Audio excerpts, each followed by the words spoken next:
ஏர்போர்ட்ல நிறுத்தி கருத்து கேட்டிருக்காங்க. இந்த மாதிரி பேசிட்டாங்களே அப்படின்றப்போ அதுக்கு அவர் எக்ஸ்பிளனேஷன் கொடுத்துட்டாரு.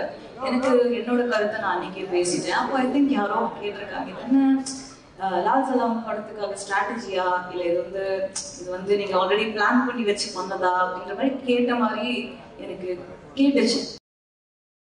அடுத்ததா calm women but with definitely a strong energy அப்படின்னு தான் சொல்லணும். அப்புறமா அதிகமா பேச மாட்டாங்க, அமைதியா தான் இருப்பாங்க. ஆனா அவங்களுடைய படங்கள் பேசப்படும். லால் சலாம் திரைப்படத்தின் இயக்குனர் ஐஸ்வர்யா ரஜினிகாந்த் அவர்களை அன்புடன் அழைக்கிறோம். இந்த மேடையில இயக்குனர் அப்படிங்கறத தாண்டி ஒரு பொண்ணா ஒரு மகளா உங்களை வரவேற்கிறதுல சந்தோஷம். லால் சலாம் படத்தோட கதை என்ன அப்படின்னா, தேர் திருவிழா ஒரு ஊரு, அந்த ஊர்ல நடக்கிற ஒரு கிரிக்கெட் மேட்ச், அந்த கிரிக்கெட் மேட்ச்ல நடக்கிற ஒரு பிரச்சனைனால அந்த ஊர்ல என்ன நடக்குது அப்படின்றது தான் இந்த கதை. ஸோ இதுக்கு மேல கதையை பத்தி நிறைய சொல்லக்கூடாதுன்னு நான் நினைக்கிறேன். ஏன்னா கதை பேசணும், படம் பேசணும். படத்தை எல்லாத்தையும் சொல்லிடலாம், அப்புறம் வந்து படம் பார்க்கும்போது அதுல பெரிய எக்ஸைட்மெண்ட் ஒன்றும் இருக்காது. அதுக்காக படத்தை பத்தி எதுவும் சொல்லாமையும் இல்லை. ஒரு விளையாட்டுனா என்ன, விளையாட்டு வினையா முடிஞ்சா என்ன ஆகும் அப்படின்றது தான் இந்த படத்தோட க்ரக்ஸ். விஷ்ணு ராமசாமி அவங்க தான் இந்த படத்தோட ரைட்டர், சினிமாட்டோகிராஃபர். அவங்க எனக்கு 2 கதை சொன்னாங்க.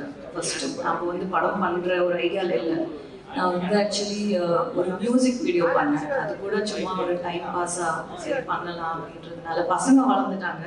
கொஞ்ச நாளா ரொம்ப பிஸியா பசங்களோட இருந்தேன். அண்ட் அதுதான் எனக்கு பண்ணணும்னு தோணுச்சு. அதனால நான் வந்து வைராஜாவைக்கு அப்புறம் ஒரு பிரேக் எடுத்துக்கிட்டேன். பசங்க ரொம்ப சீக்கிரம் வளர்றாங்க, அவங்களோட இருக்கிற எக்ஸ்பீரியன்சஸ் வந்து டக்குன்னு போயிடும் லைஃப் அப்படின்றது வந்து கண்ணு முன்னாடி பார்த்துட்டு இருந்தேன்.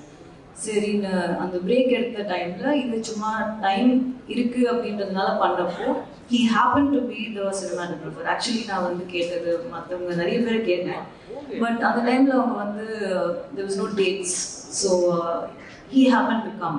அண்ட் வந்தப்போ நாங்கள் திருப்பி மீட் பண்ணோம். எனக்கு 3 டைம்ல இருந்தே விஷயம் நல்லா தெரியும். நிறைய படிப்பாங்க. எப்பவுமே செட்ல வந்து ஒர்க் இல்லைன்னா லைட் எல்லாம் ஃபிக்ஸ் பண்ணிட்டா உட்காந்து படிச்சுட்டு இருப்பாங்க. நான் விஷ்ணு ஃபோனோட பார்த்ததே கிடையாது, யாருக்கும் பேசி பார்த்தது கிடையாது. ஸோ அந்த மாதிரி தான் இருப்பாங்க. Very less words thinking more kind of a person. So இந்த மாதிரி ஒரு கதை இருக்கு மேம், 2 கதை இருக்கு, நீங்க கேட்குறீங்களான்னாங்க. சரி சும்மா சொல்லுங்கன்றப்போ ஒரு லவ் ஸ்டோரி சொன்னாங்க, லால் சலாம் சொன்னாங்க. லால் சலாம் அப்போ வந்து வேற டைட்டிலா இருந்தது படத்துக்கு. படம் வந்து திசையட்டும் பரவட்டும் வச்சிருந்தாங்க. வச்சப்போ எனக்கு 2 கதையும் கேட்டேன், எனக்கு 2 கதையும் பிடிச்சது. சொல்றேன்னு சொன்னேன். அடுத்த நாள் ஃபோன் பண்ணி இந்த படம் பண்ணலாம் அப்படின்னு. அவங்க கண்டிப்பா மேம் கேட்டாங்க, ஏன் அப்படின்னு கேட்டதுக்கு, இல்லை மேம் இது உங்களோட கம்ஃபர்ட் ஜோன்லேருந்து ரொம்ப வெளியே இருக்கு படம். இது வந்து ஒரு டவுன் பேக்ரவுண்டு, செஞ்சி, திருவண்ணாமலை, இந்த மாதிரி எனக்கு வந்து மாற்றி கதை எப்படி எழுதிருக்கணும் அப்படியே எடுக்கணும்னு ஆசையா இருக்கு, உங்களால பண்ண முடியும்னு நினைக்கிறீங்களான்னு கேட்டாங்க. அப்போ பண்ண முடியாதுன்னு நினைச்சீங்கன்னா ஏன் சொன்னீங்கன்னு கேட்டேன். அப்போ இல்லை மேம், உங்களை மாதிரி ஒருத்தர் பண்ணா இந்த மாதிரி ஒரு கதை வந்து இன்னும் ரீச் ஆகும், என்ன மாதிரி ஒருத்தர் பண்றதை விட, இல்லை வேற யாராவது ஒருத்தர் கிட்ட போறதை விட அப்படின்னாங்க. சரி அப்போ பண்ணலாம்னு முடிவு பண்ணோம். அப்படிதான் இது ஸ்டார்ட் ஆச்சு. அதுக்கப்புறம் என்ன ஆச்சுன்றதெல்லாம் நான் ஆடியோ லான்ச்ல பேசிட்டேன். ஸோ அது தட் இஸ் டன் வித். உங்களுக்கு எல்லாருக்கும் தெரியும் இந்த கதை வந்து நிறைய ஹார்ட்ஷிப்ஸ், இந்த படம் இந்த ஜேர்னியே வந்து ஒரு journey of learning, journey of hardships அந்த மாதிரி தான் இருந்திருக்கு. பட் கஷ்டப்பட்டு கிடைக்கிறது தான் நிலைக்கும் அப்படின்ற ஒரு ஸ்ட்ராங்கான நம்பிக்கை எனக்கு இருக்கு. அண்ட் கதையோட க்ரக்ஸ் அதான் நான் சொல்ல ஆரம்பிச்சது வந்து ஒரு விளையாட்டு வினையாகும், ஒரு போட்டி, ஒரு விளையாடுறோம். எதுக்கு விளையாடுறோம்? ஒரு கேம் எதுக்கு விளையாடுறோம் அப்படின்னா நம்ம ஹெல்த்துக்காக, நம்ம சந்தோஷத்துக்காக, அதை நம்ம என்ஜாய் பண்றோம், அதுக்காக ஒரு கேம் விளையாடுறோம். அதே விளையாட்டுக்குள்ள நீ பெருசா நான் பெருசா, இங்க யார் வெயிட் அப்படின்னு வந்ததுன்னா போட்டி வருது அந்த விளையாட்டுக்குள்ள.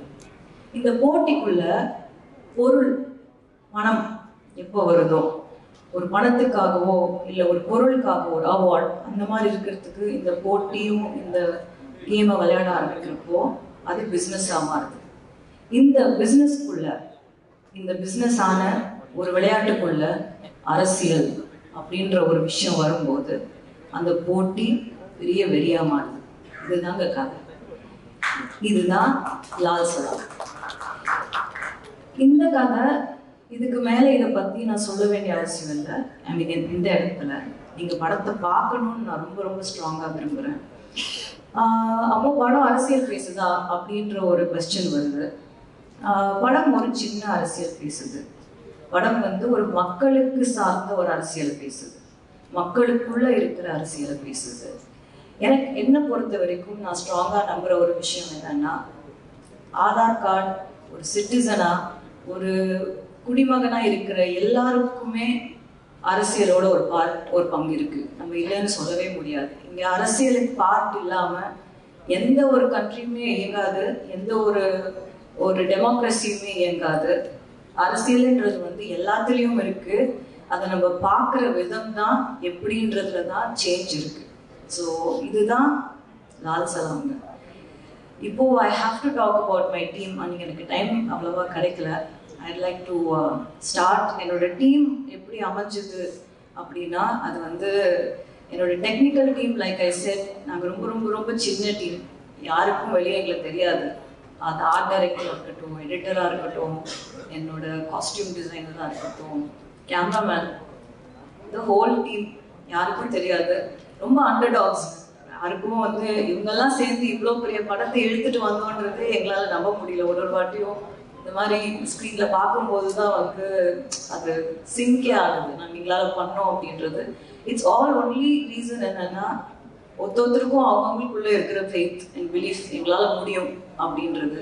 And dedication to work, being honest to your job, இவ்வளோதான் தேவை. அப்படி இருந்தால் நம்ம வந்து மவுண்டனை கூட கட்டி எழுத்துடலான்றது என்னோட ஒரு பெரிய எக்ஸாம்பிள் வந்து லால் சலாம். ஏன்னா இதில் நடித்தவங்கள்ல இருந்து, இதில் ஒர்க் பண்ணவங்கள்ல இருந்து, ப்ரொடக்ஷன் சைட்லேருந்து எல்லாரும் ஜாம்பவான்கள். அவங்களோட ஃபீல்டில் அவங்களுக்கு இவ்வளோ பெரிய படத்தை எங்களால் கொடுக்க முடியும் அப்படின்ற நம்பிக்கை முதல்ல எங்களுக்கு இருக்கணும். எங்களுக்கு இருந்து அந்த இடத்துல போய் நிற்கும் போது, இவ்வளோ பெரிய ஆர்டிஸ்ட் எல்லாம் போய் நம்ம ஷார்ட் வைக்கும்போது நம்ம பயந்துட்டோம்னா அப்புறம் வந்து அங்கே ஒன்றுமே நடக்காது. ஸோ ஐ திங்க்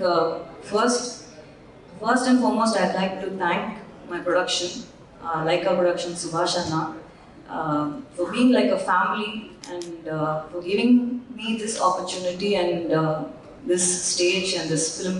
இவ்வளோ பேஷண்ட்டாக இவ்வளோ பெரிய படம் இதை ஸ்டார்ட் பண்ணி அப்படியே கொஞ்சமாக பெருசாகிட்டே போச்சு படம். ஆர்டிஸ்ட் உள்ள வர பட்ஜெட்டும் பெருசாகிட்டே போச்சு.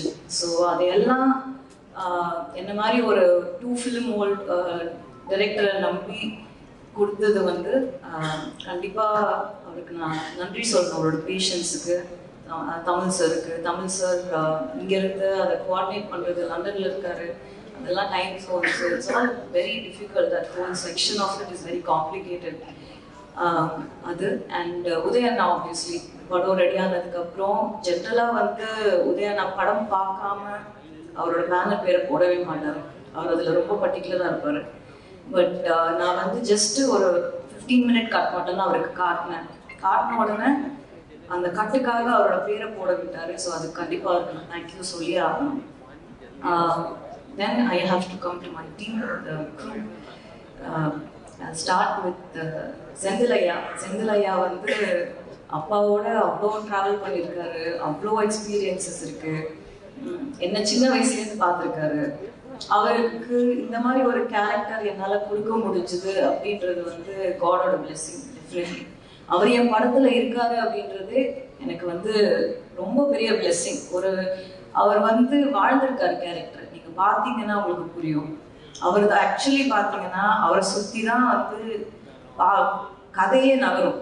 அவர் தான் இந்த படத்தோட இமோஷனே அவர் தான். அவரோட கேரக்டர் தான் இந்த படத்தோட இமோஷன். ஸோ ஒரு ஊரில் இருக்கிற ஒரு வயசான அந்த ஊர் என்ன பார்த்துருக்கு, என்ன எக்ஸ்பீரியன்ஸ் பண்ணியிருக்கு, ஒரு ஊரில் இருக்கிற ஆளுங்க என்ன ஹார்ட்ஷிப்ஸ் ஃபேஸ் பண்ணுறாங்கன்னு ஒருத்தர் பார்ப்பாங்கல்ல, ஒரு பெரியவர். சின்ன வயசுலேருந்து ஒரு பொண்ணு இந்த ஊரில் வளர்ந்துருக்குப்பா, ஒரு பையன் இந்த ஊரில் வளர்ந்துருக்கான், அந்த பையன் எப்படி வளர்ந்தான், எந்த ஊருக்கு போனான், அவனுக்கு என்ன குழந்தை பிறந்தது, என்ன பிரச்சனையாச்சு, அவளுக்கு கல்யாணம் ஆச்சு, அவன் எப்படி இருந்தான், இதெல்லாம் பார்த்துட்டு அவனும் சொல்லிட்டு போயிருப்பான், என்னெல்லாம் இன்னும் இருப்பாங்க. அந்த மாதிரி வந்து இந்த படத்துல அவர் ஃபுல்லா த்ரூ அவுட் இருக்காரு. அவர் இல்லாத போர்ஷன்ஸ்லயும் அவர் இருப்பாரு. அவர் எங்களோட ஸ்பிரிட்ல இருந்தாரு. அவர் எங்களோட படத்துல அந்த கதையில வந்து அவர் தான் கதை. செந்தில் ஐயாவோட கேரக்டர் தான் கதை. அது அவர் அவ்வளோ அதை உள்வாங்கி அவர் வந்து நடிச்சாரு. அவர் வந்து அந்த ரோலாவே வாழ்த்தாரு. அண்ட் ஒரு விஷயம் கண்டிப்பா வந்து கத்துக்க வேண்டியது சீனியர் ஆர்டிஸ்ட் கிட்ட இருந்து, கேட்கும் போதே வந்து வித் மேக்கப் என்ன டைம்னு கேட்பாங்க. அது வித் மேக்கப் வித்தவுட் மேக்கப் இப்போ ஜாஸ்தி போடுறது கிடையாது. அப்ப இருக்கிறவங்க கேட்கறதே அப்படிதான், எத்தனை மணிக்குமா வித் மேக்கப் அப்படின்னு கேட்டா நம்ம சொல்றதுக்கு 1 மினிட்டுக்கு முன்னாடி அங்க வந்து உட்காந்துருவாங்க. வித் மேக்கப் அங்க இருப்பாங்க. அவங்களுக்கு ஷார்ட் இருக்கா இல்லையா அதை பத்திலாம் அவங்களுக்கு கவலையே கிடையாது. பேக்கப் உங்களுக்கு அப்போ நீங்க போலான்னு வந்து டைரக்டர் வாயிலேருந்து வர வரைக்கும் எழுந்து எங்கேயுமே போக மாட்டாங்க. அப்படியே போயிட்டு ஏதாவது ரெஸ்ட் ரூம் போகணும் அப்படின்னா பெர்மிஷன் கேட்டுட்டு போவாங்க. அவங்கெல்லாம் பெர்மிஷன் கேட்க வேண்டிய அவசியமே கிடையாது. ஸோ அந்த மாதிரி விஷயங்கள் வந்து எங்களை மாதிரி யங்ஸ்டர்ஸ் வந்து அவங்க கிட்ட இதெல்லாம் கண்டிப்பா கத்துக்கணும். ஸோ தேங்க்யூ செந்தில் ஐயா. உங்களை வந்து ஆடியோ லான்ச்ல ரொம்ப மிஸ் பண்ணோம். இன்னைக்கு வந்ததுக்கு ரொம்ப நன்றி. You should always be healthy and happy like this. Thank you so much. தம்பி சார் எனக்கு வந்து எப்படி சொல்றதுன்னு தெரியல. உள்ள வரும்போதே அவர் வந்து ஒரு வைப். எல்லாரையும் விஷ் பண்ணிட்டு வருவாரு. எல்லாரையும் அவர் உள்ள வரும்போதே வந்து அவ்வளோ எனர்ஜி இருக்கும். அந்த எனர்ஜி வந்து எப்பவுமே எப்படி ஒருத்தர் பாசிட்டிவா இருக்காரு அப்படின்றது வந்து சம்டைம்ஸ் நான் யோசிப்பேன். அது ரொம்ப கஷ்டம். அது எப்பவுமே பாசிட்டிவா இருக்கிற மாதிரி வெளியில காட்டிக்கலாம், ஆனா எப்பவுமே பாசிட்டிவா இருக்கிற மாதிரி நடிக்க முடியாது. ரொம்ப கஷ்டம். அது நீ நிஜமாவே உள்ள இருந்து அப்படி இருந்தா மட்டும்தான் அப்படி இருக்க முடியும். அந்த பாசிட்டிவிட்டி வந்து tremendous positivity with him. He's got so much energy. I don't know from where he brings that energy. And அவ்வளோ knowledgeable. நீங்க ஜஸ்ட் ஒரு வார்த்தை எடுத்து கொடுத்தா போதும், அந்த வார்த்தையில இருந்து என்சைக்ளோபீடியா மாதிரி அவர் வந்து ஒரு 10,000 விஷயம் சொல்லுவாரு. அண்ட் சொல்றது எப்படி இருக்கும்னா அவ்வளோ ஆனிமேட்டடா இருக்கும். நம்ம பேசும்போதே கொஞ்சம் யோசிப்போம். அவ்வளோ ஆனிமேட்டடா பேசுவாரு. அவரை பார்க்கும்போதே வந்து டிராமால ஒரு மாஸ்டர் கிளாஸ் பார்த்த மாதிரி இருக்கும். அந்த ஒரு 10 மினிட்ஸ் அவர்கிட்ட பேசணும்னா it's like seriously like a drama master class. அவர் பேசுறது அவ்வளோ இமோஷனலா பேசுவார் எது பேசினாலும். அண்ட் எல்லாரும் வந்து செட்டில் அது லைட்மேனா இருக்கட்டும், ப்ரொடக்ஷன் பாயா இருக்கட்டும், அது விஷ்ணுவா இருக்கட்டும், தங்கதுரை நானா இருக்கட்டும், எல்லாருமே அவருக்கு செல்லக்குட்டி தான். ஆனா போறதுக்குள்ள வந்து அவர் எங்களோட செல்லமாயிடுவாரு. அவர் கிளம்பி போறதுக்குள்ள செட்டில் இருந்து. ஸோ அவ்வளோ ஒரு பாசமான ஒரு பர்சன், அவ்வளோ பாசம். And such an amazing performer. இந்த கதவேலுன்ற கேரக்டர் வந்து இந்த படத்துல வந்து சேம் வே செந்தில் ஐயா மாதிரி அவங்க ஊருக்கு வந்து ஒரு விஷயம் வந்து ஊரோட சந்தோஷம் தான் தன்னோட சந்தோஷம் அப்படின்னு நினைக்கிற ஒரு கேரக்டர். அண்ட் அந்த கேரக்டரால ஒரு ஹெல்ப்லெஸ்னஸ் சிச்சுவேஷன் வரப்போ அந்த கேரக்டர் வந்து எவ்வளோ தூரம் வந்து கடவுளை நம்புது, எவ்வளோ தூரம் வந்து கடவுளை வந்து கடவுள் மேல கோவத்தை காட்டுது, அன்பை காட்டுது, ஊருக்காக ஒருத்தருக்காக இல்லாம ஊருக்காக அப்படின்ற மாதிரி ஒரு பியூட்டிஃபுல்லான கேரக்டர் பிளே பண்ணியிருக்காரு. அண்ட் கேரக்டருக்கு அவ்வளோ ஜஸ்டிஸ் பண்ணியிருக்காரு. Thank you so much sir. Thank you. Always need your blessings and to more of your positivity in the industry. Thank you. Next is Jeevitha ma'am.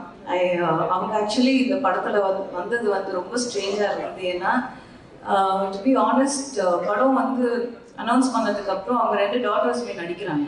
So அவங்க என்கிட்ட வந்து மீட்டிங் எடுக்கணும்னு கேட்டப்போ when we met, அவங்க டாட்டரை படத்துல நடிக்க வைக்க முடியுமா அப்படின்னு கேட்கறதுக்காக வந்திருந்தாங்க. வந்துட்டு போன உடனே நான் அவங்களுக்கு கால் பண்ணி மேம் நீங்க தப்பா எடுத்துக்கலன்னா நீங்க நடிப்பீங்களா அப்படின்னு கேட்டேன். அவங்க இல்லை நான் நடிக்கிறது இல்லைம்மா, இப்போ வீட்டில் அவங்க வீட்டில் அவங்க தான் ஆல் இன் ஆல். லைக் அவங்க family cannot function without her. She's a proper house wife. அவங்க இல்லைம்மா நான் நடிக்கிறது இல்லை. இல்லை மேம் நீங்கள் ட்ரை பண்ணி பாருங்க, முதல்ல நரேஷன் கேளுங்க அப்படின்னப்போ நரேஷன் கேட்டாங்க. கேட்டுட்டு சொல்கிறேன்னாங்க. அப்படி தான் அவங்க வந்தாங்க. 30 years கழிச்சு she has done a fantastic role in the film. Very very strong mother character பண்ணியிருக்காங்க. அண்ட் ஒரு சிஸ்டர் பிரதர் இமோஷன் வந்து ரொம்ப நல்லா ஒர்க் ஆயிருக்கு அவங்களால பிட்வீன் மொய்தீன் பாய் அண்ட் அவங்க ஜீவிதா மேம்.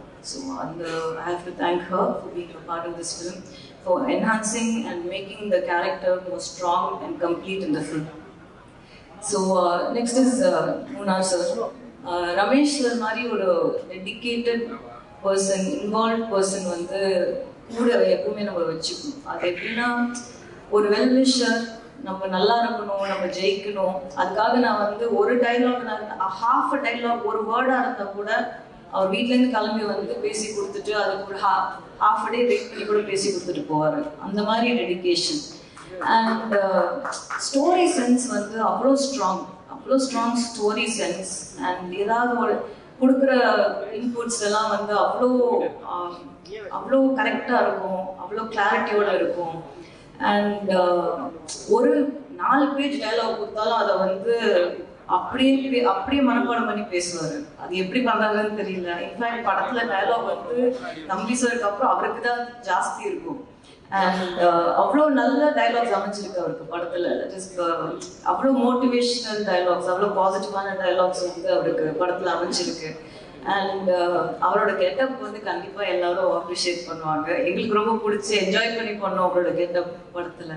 அண்ட் அவர் வந்து ஒரு கிறிஸ்டியனாக நடிச்சிருக்காரு படத்தில். So thank you sir, thank you for being a part of this film. உங்களுக்கு இது எவ்வளோ மெமரபிளோ அதே அளவுக்கு எனக்கு இது memorable. So thank you. And Thangadurai, he's a very jolly character. I enjoy every minute. அவரோட பேசுறது வந்து நான் பயங்கரமாக என்ஜாய் பண்ணுவேன். there is a lot of innocence in him. எனக்கு அவர்கிட்ட ரொம்ப பிடிச்சது வந்து அவரோட இன்னசென்ஸ் தான். அது வந்து அவர் பேசும்போது அது வெளிப்படையாக தெரியும். அதனால தான் எல்லாருக்கும் அவரை பிடிச்சிருக்கு. அவர் பயங்கரமான ஃபேன் பேஸ் இருக்கு. நீங்கள் டவுன் சவுத் போனீங்கன்னா எங்களுக்கு யாரையுமே தெரியலனாலும் அவரை தெரிஞ்சிருக்கு. அவர் வந்து அந்த மாதிரி I think only innocence can pull crowd like that. I think that genuinity, that innocence is beautiful in him. And நிறைய இடத்துல வந்து அவர் படத்தில் கான்ட்ரிபியூட் பண்ண ட்ரை பண்ணி நான் வேணான்னு நிறைய இடத்துல சொல்லியிருக்கேன். அது வந்து இந்த படத்தில் வேண்டாம் அப்படின்னு சொன்னேன். பட் அதை ரொம்ப ஸ்போர்ட்டிவாக எடுத்துக்கிட்டு சொன்னதை செஞ்சார். பட் அவர் கிவ் அப் பண்ணாத ஆட்டிடியூட் எனக்கு ரொம்ப பிடிக்கும். கடைசி நிமிஷம் டப்பிங் வரைக்கும் வந்து எதையாவது போடணும் உள்ள நினைப்பாரு. அந்த சீனை எப்படியெல்லாம் கெடுக்கலாம் அப்படின்றதுக்கு கரெக்டாக எடுத்துட்டு வருவாரு. பட் அப்படி இப்படி அவர் மீறி தப்பிச்சு வந்துருச்சு அவர் சீன்ஸ் எல்லாம். அதனால நீங்கள் அதை கண்டிப்பாக அப்ரிஷியேட் பண்ணுவீங்க. But thank you Thangadurai for being a part of this film and not being you in it. So thank you. Nirosha ma'am, thank you again for being a part of this film. Kandipa வந்து such a senior artist like Vishnu said, எங்களுக்குலாம் வந்து ஒரு டைமில் வந்து அக்னி நட்சத்திரம்லாம் அத்தனை தடவை பார்த்துருக்கோம். And such a very positive person. நீங்கள் உங்ககிட்ட நல்ல விஷயம் வந்து யோசிக்காமல் பேசுகிறீங்க. அது நல்லாவும் இருக்கலாம், தப்பாகவும் இருக்கலாம் at times. ஸோ அது எனக்கு ஜஸ்ட் ரொம்ப பிடிச்சிருக்கு. Thank you for being in the film. And definitely you plate the part to the tea. அவ்வளோ பியூட்டிஃபுல்லாக இருக்கீங்க படத்தில் பார்க்கறதுக்கு. அண்ட் சில சீன்ஸாக இருந்தாலும் படத்தில் பாட்டாக இருக்கணும்னு நீங்கள் நினச்ச ரீசன் வேறு ரீசனுக்காக இருக்கலாம். பட் படத்தில் நீங்கள் வந்து கொஞ்சமாக வந்தாலும் கரெக்டாக வந்திருக்கீங்க அப்படின்றது ஆடியன்ஸ் பார்க்கும்போது கண்டிப்பாக உங்களுக்கு சொல்லுவாங்க. So thank you for being here and a part of this team. Vivek, I have to talk about Vivek also. Very sensible person, very dedicated to his work. He's actually a cameraman. So Vivek வந்து என்ன short என்ன எல்லாமே கண்டிப்பாக நல்லா இருந்தால் அவ்வளோ appreciate பண்ணுவாங்க. Extremely dedicated. பாவம் லால் சலாம்னால அவருக்கு பயங்கரமான இன்ஜுரி எல்லாம் இருக்குது பேக்கில். அது ஐ have to apologise to him for that. அந்த மாதிரி ஹார்ட் ஒர்க். ஏன்னா எங்கேயுமே ஸ்டன்ஸ் வந்து மோஸ்ட்லி லைவாக தான் பண்ணியிருக்கோம். யாருமே வந்து இங்கே பெருசாக டூப் இந்த படத்தில் போடவே இல்லை, தேவைப்படலை. அண்ட் எல்லாருமே ரொம்ப ஸ்போர்ட்டிவாக, நிறைய ஸ்டன்ஸ் இருக்குது படத்தில், நிறைய ஸ்டன்ஸ் சீக்வன்சஸ் இந்த ஃபிலிம். ஸோ அது எல்லாருமே வந்து ரொம்ப ஹார்டாக பண்ணியிருக்காங்க, ரொம்ப ஹார்ட் கோர் ஒர்க் அண்ட் எல்லா live locations. So it's too much of work that is gone in. எல்லா படத்துலையும் எல்லாருமே ஹார்டாக தான் ஒர்க் பண்ணுறாங்க. பட் நாங்கள் பண்ண ஹார்ட் ஒர்க்கு நான் சொல்லி தான் ஆகணும். அது வந்து மற்றவங்க பண்ணலை, நாங்கள் மட்டும் தான் பண்ணணும்னு நான் இங்கே சொல்லலை. நாங்களும் பண்ணியிருக்கோம், ரொம்ப ஹார்டாக ஒர்க் பண்ணியிருக்கோம். எல்லாருமே ரொம்ப ஹார்டாக ஒர்க் பண்ணியிருக்காங்க. Night and day, sometimes double shifts எல்லாம் நிறைய போட்டிருக்கோம் பிகாஸ் ஆஃப் லைவ் லொக்கேஷன்ன்றதுனால. மழை பெய்ய அடுத்த நாள் மழை வரப்போகுது, ஸோ இன்னைக்கு முடிக்கணும் அப்படின்ற மாதிரி ரவுண்ட் த கிளாக்லாம் நாங்கள் ஒர்க் பண்ணியிருக்கோம். அதுக்கு கொஞ்சம் கூட மூஞ்சி சுவைக்காமல் எல்லாருமே ஒர்க் பண்ணாங்க. ஏன்னா சம்வேர் ஐ திங்க் எல்லாருக்குமே இந்த படம் வந்து ஒரு நல்ல விஷயம் வந்து வெளியே சொல்ல வருதுன்றது எல்லாரும் உள்ள நம்புறாங்க. அந்த நம்பிக்கை தான் அவங்கள வந்து இவ்வளோ தூரம் டெடிக்கேட்டடாக ஒர்க் பண்ண வச்சுது அப்படின்றத நான் ரொம்ப ஸ்ட்ராங்காக நம்புகிறேன். And Divakar last minute entry தான் படத்தில். ஐ திங்க் தங்கம் சொல்லி தான் கேம் படத்தில் வந்து விஷுவலாக வந்து திவாகர் வந்து ரொம்ப கம்மியாக இருப்பாங்க. ஆனால் நீங்கள் வெளியே போகும்போது கிரிக்கெட் மேட்ச்சில் வந்து யாரை ஞாபகம் வச்சுருக்கீங்களோ இல்லையோ திவாகரை ஞாபகம் வச்சுருப்பீங்க ஒரு வாய்ஸ்னால. அவ்வளோ அழகாக, அவ்வளோ ஹார்ட் ஒர்க்கோட அந்த ஒரு கமெண்ட்ரி பண்ணியிருக்காரு. ஐ திங்க் அந்த கமெண்ட்ரி தான் அந்த 2 கிரிக்கெட் மேட்ச்சில் வந்து அவ்வளோ பெரிய பார்ட் ப்ளே பண்ணுது. அந்த ஊரோட ஜாகிரஃபில இருந்து, லைஃப் ஸ்டைல்ல இருந்து, அந்த பீப்புளோட இமோஷன்ஸ்ல இருந்து, என்ன மாதிரி ஆளுங்க அங்க இருக்காங்கன்றதுலேருந்து வந்து அந்த கமெண்ட்ரியிலேருந்தே வந்து நம்ம ஃபீல் பண்ண முடியும் அந்த படம், அந்த சீக்வன்ஸில். அண்ட் என்னோட art director Ramu Thangaraj, very very silent person. அவரும் அந்த என்னோட குரூப்பே ரொம்ப ஒரு சைலண்டான குரூப் தான் அது. பட் வேலையை கரெக்டாக பண்ணிடுவாங்க எல்லாருமே.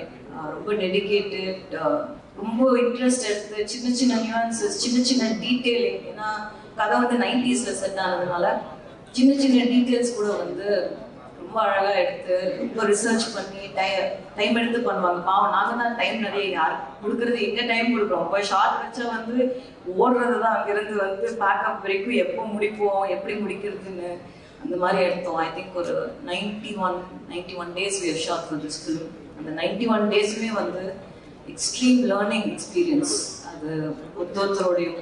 அண்ட் நான் ரொம்ப பெருமையாக சொல்லிக்கிற விஷயம் ஒரு விஷயம் கண்டிப்பாக இருக்குது. சினிமாவில் வந்து சண்டை போடாத ஆளுகளே கிடையாது, சண்டை நடக்காத செட்டே கிடையாது. எனக்கு தெரிஞ்சு லால் சலாமில் சண்டையே நாங்கள் போடல. அதை நான் ரொம்ப பெருமையாக சொல்லிக்கிறேன் இந்த டீமை பற்றி. ஐ திங்க் அது ரொம்ப பெரிய விஷயம். ஏன்னா different opinions, different personalities, different ideologies எல்லாரும் சேர்ந்து ஒரு இடத்துல கண்டிப்பாக கான்ட்ரடிக்ஷன்ஸ், கண்டிப்பாக மனஸ்தாபங்கள், கண்டிப்பாக அந்த மாதிரி விஷயங்கள்லாம் நடக்கிற ஒரு இடத்துல அதையும் மீறி ஒரு படத்துக்கு நல்லது நடக்கணும், அதையும் மீறி வந்து இந்த படம் நல்லா வரணும்னு ஒரு ஹோல்சமா ஒரு டீம் நினைக்கிறப்போ அது எல்லாம் தாண்டி வந்துருது. அது எங்கேயுமே வந்து எங்கேயுமே எந்த ஒரு விஷயமுமே வந்து ஒரு பெரிய பிரச்சனையா வந்து எங்களுக்கு வரவே இல்லை. கடவுள் புண்ணியத்துல இந்த டீம் எனக்கு அப்படி அமைஞ்சுது. அது இந்த மாதிரி ஒரு டீம் இல்லாம கண்டிப்பா என்னால பண்ண முடியாது. நான் இன்னும் ஒரு 2 பேரை கண்டிப்பா மென்ஷன் பண்ணணும். ஒன்று அன்லாஸ் மாஸ்டர், கூப்பிட்ட உடனே வந்தாரு. அவ்வளோ பெரிய மாஸ்டர் அவரு, அவ்வளோ பிஸி.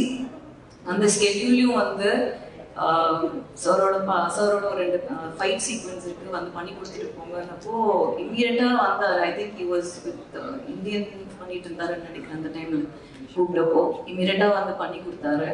அவர் தான் எனக்கு வந்து பாபு மாஸ்டர் வந்து இன்ட்ரடியூஸ் பண்ணாரு படத்துல. கடைசியில வந்து ஐ திங்க் படம் போற பாபு மாஸ்டர் இருப்பாரு. அவரை வந்து நாங்க செட்ல கூப்பிடும்போது சம்டைம்ஸ் வந்து போய் காஸ்டியூம் போட்டுவாங்க மாஸ்டர்மோ, அப்புறம் கொஞ்ச நேரத்துல வந்து காஸ்டியூம் மாத்திட்டு மாஸ்டரா வாங்கணும். ஸோ பாதி நேரம் வந்து கேரக்டரா இருந்தாரு, பாதி நேரம் மாஸ்டரா இருந்தாரு படத்துல. அவ்வளோ ஒரு பாசமான பர்சன். அங்கேயே இருப்பாரு, ஏதாவது ஒன்று வேணும்னா தேவையா பண்ணி கொடுக்கணுமா. நிறைய இடத்துல வந்து நமக்கு ஃபைட் சீக்வன்ஸ்லாம் வந்து அண்ணன் மாஸ்டர் இல்லாதப்போ ஃபுல்லாகவே இருந்து அவர் தான் பண்ணி கொடுத்தாரு. ஒரு சீனியர் மாஸ்டர் அவ்வளோ தூரம் இருந்து செட்டில் வந்து பண்ணி கொடுத்ததுக்கு ரொம்ப thanks master. Thank you so much. Thanks for every thing. I think என்னோட டீமில் எல்லாரையும் கவர் பண்ணிட்டேன்னு நினைக்கிறேன். நிறையாவது மிஸ் பண்ணிட்டுனா சாரி, இன்டர்வியூவில் சேர்த்துற சொல்கிறேன். ரஹ்மான் சார் அன்னைக்கு நான் ஸ்டேஜ்லேயே பேசிட்டேன். இன்னைக்கு கூட வந்து காலையில் திட்டிகிட்டு இருந்தேன் அவரை, இந்த மாதிரி எப்படி நீங்கள் வந்து ரிலீஸ் அப்போ என்னை விட்டுட்டு போகலாம் அப்படின்னு. அவர் யூஎஸ்ல இருக்காரு, ஆக்சுவலி கிராமி அட்டென்ட் பண்ண போயிருக்காரு. எப்படி நீங்கள் விட்டுட்டு போகலாம், இவ்வளோ ப்ரெஷர் இருக்குது, இவ்வளோ இந்த நேரத்தில் எப்படி விட்டுட்டு போகலாம் அப்படின்னு. எங்கே விட்டுட்டு போகிறேன் அப்படின்னு ஃபுல் டைம் ஜூமில் இருக்காரு, ஃபுல் டைம் கால் பண்ணிட்டு இருக்காரு. இப்போ வண்டியில் வரும்போது பேசிகிட்டு இருந்தார். ஸோ அந்த மாதிரி ஒரு பாசமான ஒரு பர்சன், அவ்வளோ ஒரு கேரிங் ஹியூமன் அவர் அந்த படத்துக்கு வந்து எனக்கு தெரிஞ்சு 100% ரொம்ப நாள் கழிச்சு ரஹ்மான் சாரோட ஓஎஸ்டி வரும் இம்மீடியட்லி படம் வந்ததுக்கப்புறம், ஒரிஜினல் சவுண்ட் ட்ராக். ஏன்னா ஒரு தீமும் அவரோட 90s வந்த எவ்ரி ஃபேன் என்ஜாய் பண்ணுற மாதிரி. நான் அவருக்கு 90s சொன்னால இருக்கும், ஒரு அப்ப என்ன நான் இப்போ அப்படி இல்லையான்னு கேட்பாரு. எனக்கு தெரிஞ்சு அந்த 90s ரஹ்மானோட கம்பேக் வந்து லால் சலாம் கண்டிப்பாக இருக்கும். அண்ட் எவ்ரி சாங் தேங்க்யூ கேட்டவங்க எல்லாருக்குமே, மூவர் audience for making every song such a hit. Because அவ்வளோ யோசிச்சு அவ்வளோ ஆசைப்பட்டு உட்காந்து பண்ண ஒரு பாட்டு எல்லாமே. அண்ட் பாட்டு எல்லாமே படத்தில் வந்து கரெக்டான இடம். இந்த படம் வந்து ஒரு மியூசிக்கலாக மாற்றிட்டாரு. இது வந்து ஒரு மியூசிக்கல் ஃபிலிம். நீங்கள் பார்த்தீங்கன்னா தெரியும், தீம்ஸ் எல்லாம் வந்து மொய்தீன் பாய் தீம்லேருந்து அந்த திருவன் சம்சுதீனோட ரைவல்ரி தீம்லேருந்து ஓஎஸ்டி 100% வந்து படம் ரிலீஸ்க்கு அப்புறம் அவர் கண்டிப்பாக ரிலீஸ் பண்ணுவார். ஸோ அந்த மாதிரி his work for this film. And I think அப்பா பற்றி நிறைய பேசியாச்சு. அது ஜாஸ்தி பேச இப்போ வேண்டாம்னு நினைக்கிறேன். அவரோட டெடிகேஷன், அவரோட ஒர்க் எத்திக்ஸ் எல்லாமே எல்லாருக்கும் தெரியும். ஜஸ்ட் ஒரு விஷயம் மட்டும், நான் இது வந்து கிளாப் பண்ணாத ஒரு க்ரௌட், அதனால நான் இந்த விஷயத்தை இங்கே சொல்லணும்னு நினைக்கிறேன். ஏன்னா கிளாப்புக்காக பேச வேண்டிய அவசியம் நிஜமாவே இல்லை. இது உண்மை நான் சொல்கிறது. ஐ திங்க் யாரோ அந்த ஏர்போர்ட்டில் போகும்போது பாசியில் கேட்டிருக்காங்க இந்த நான் ஆடியோ லான்ச்சில் பேசினதை பற்றி. அவருக்கு நிஜமாவே நான் என்ன பேச போகிறேன்னு தெரியாது. It took him by surprise. And நான் ஜாஸ்தி பேச மாட்டேன் யூஸ்வலி இட்ஸ், அதனால அந்த தைரியத்தில் அவர் வந்து உட்காந்துட்டாரு. அன்னைக்கு வந்து நான் அவரை ரொம்ப shock, I took him by shock. So அப்போது ஏர்போர்ட்டில் நிறுத்தி கருத்து கேட்டிருக்காங்க, இந்த மாதிரி பேசிட்டாங்களே அப்படின்றப்போ அதுக்கு அவர் எக்ஸ்ப்ளனேஷன் கொடுத்துட்டாரு. எனக்கு என்னோட கருத்தை நான் அன்றைக்கே பேசிட்டேன். அப்போ ஐ திங்க் யாரோ கேட்டிருக்காங்க, இது என்ன லால் சலாம் படத்துக்காக ஸ்ட்ராட்டஜியா, இல்லை இது வந்து நீங்கள் ஆல்ரெடி பிளான் பண்ணி வச்சு பண்ணதா அப்படின்ற மாதிரி கேட்ட மாதிரி எனக்கு கேட்டுச்சு. அதுக்கு நான் ஒரு சின்ன எக்ஸ்ப்ளனேஷன் தான் கொடுக்கணும்னு நினைக்கிறேன். என் மூலியமாக ஸ்ட்ராட்டஜி பண்ணியோ, இல்லை படத்தில் அரசியல் பேசியோ, இல்லை படத்தில் வந்து அவர் நம்பாத ஒரு விஷயத்தை நடிச்சோ சூப்பர் ஸ்டாரோட படம் ஓட வேண்டிய அவசியம் இல்லைங்க. அண்ட் எந்த மாதிரி அரசியலும் பேசாத ஒரு படம் ஜெயிலர், அது ஓடிச்சா இல்லையான்னு உங்களுக்கே தெரியும். ஸோ இந்த இடத்துல நான் வந்து அதை கிளியராக சொல்லிக்கணும்னு நினைக்கிறேன். என்னோட சிஸ்டரையோ இல்லை யாரையுமே அவர் வந்து சொந்த கருத்து உரிமையை வந்து எப்பவுமே என்கரேஜ் பண்ணுற ஒரு மனுஷன், ஒரு மனிதன். ஸோ அவர்கிட்ட அந்த மாதிரி ஒரு கேள்வி கேட்டது வந்து எனக்கு கொஞ்சம் கஷ்டமாக இருந்தது. அது வந்து அவரை கேட்டிருக்கலாம், நம்ம யாரை கேட்டிருந்தோம், என்னையே கேட்டிருக்கலாம், நான் ஆன்சர் பண்ணியிருப்பேன். பட் அவரை அதை கேட்டிருக்க வேணாம். அவர் அதை பண்ண வேண்டிய அவசியம் கடவுள் அவருக்கு கொடுக்கல. ஸோ இதை தவிர அவரை பற்றி நான் பெருசாக எங்களுக்குள்ளே இருக்கிற ரிலேஷன்ஷிப் பற்றி எல்லாம் அது இட்ஸ் வெரி இமோஷனல். அது வந்து நம்ம இங்கே பேச இன்னொரு தருணம் இருக்குது. இப்போது இந்த படத்தோட ப்ரமோஷன்ஸ், படம் இன்னும் ஃப்ரைடே ரிலீஸ் அண்ட் ட்ரெய்லர் வந்து இன்னைக்கு வெளியே வருது. சம் டெக்னிக்கல் கிளிச்னால வந்து ஆக்சுவலாக இங்கே போடுறதா இருக்குது. பட் ஐம் குவைட் கிளாட் இங்கே போடலை, ஏன்னா சவுண்ட் எக்கோ ஆகுது பயங்கரமாக. ஸோ உங்களுக்கு கரெக்டான எக்ஸ்பீரியன்ஸும் கிடச்சிருக்காது. மேபி இஃப் இட் வாஸ் சத்யம் ஒரு அந்த மாதிரி இருந்தால் ஒரு ஃபுல் எக்ஸ்பீரியன்ஸ் கிடச்சிருக்கும். ஸோ எல்லாத்துலேயுமே ஒரு நல்லது இருக்குது அப்படி தான் நினைக்கிறேன். இன்னைக்கு ட்ரெய்லர் ரிலீஸ் ஆகிடும், இன்னும் கொஞ்சம் நேரத்தில் ரிலீஸ் ஆகிடும். And promotions wise I feel இந்த படத்தை பொறுத்த வரைக்கும் எனக்கு வந்து I have great respect for the power of the pen. எழுதுறவங்களோட பவர் வந்து ரொம்ப ஜாஸ்தி. அது வந்து கதையாக இருக்கட்டும், அது வந்து கருத்தாக இருக்கட்டும், எதுவாக இருந்தாலுமே எழுதுறவங்களுக்கு வந்து அந்த அந்த பவர் வந்து இருக்குன்றது நான் ரெஸ்பெக்ட் பண்ணுறேன், அதை நம்புகிறேன்.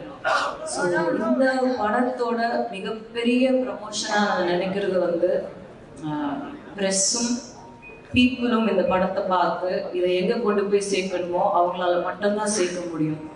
நாங்கள் பேசி எங்கள் படத்தை இந்த படத்தை பர்டிகுலர்லி வந்து இப்படி சேர்க்கிறது வந்து எனக்கு நம்பிக்கையாக இருக்கிறது உங்கள் வழியாக தான் போகணும் அப்படின்றதுல நான் ரொம்ப ஸ்ட்ராங்காக இருந்தேன். இந்த படத்துக்கு பிஆர்ஓ வந்து ரியா சார் கிடையாது, நான் கிடையாது, அப்பா கிடையாது, இந்த டீம் கிடையாது. இந்த படத்தோட பிஆர்ஓ வந்து ப்ரெஸ் அண்ட் பீப்புள் தாங்க. நீங்கள் இந்த படத்தை பாருங்கள். இந்த படம் உங்களுக்கு என்ன தோணுதோ, நீங்கள் எங்கே கொண்டு போய் இந்த படத்தை சேர்க்கணும்னு நினைக்கிறீங்களோ அங்கே போய் சேருங்க. அது கரெக்டாக சேரும்ன்ற நம்பிக்கை எனக்கு இருக்குது. இந்த படத்தை ஃபஸ்ட்டு இந்த படத்தோட ப்ரமோஷன் அப்படின்னு நான் பண்ண போகிறது என்னன்னா 8th மார்னிங் 9th படம் ரிலீஸ். 8th வந்து முதல்ல படத்தை உங்களுக்கு போட்டு காட்ட போகிறேன். நீங்கள் படத்தை பாருங்கள். நீங்கள் பார்த்துட்டு நீங்கள் எங்கே கொண்டு போய் இந்த படத்தை சேர்க்கணும்னு நினைக்கிறீங்களோ அங்கே சேருங்க.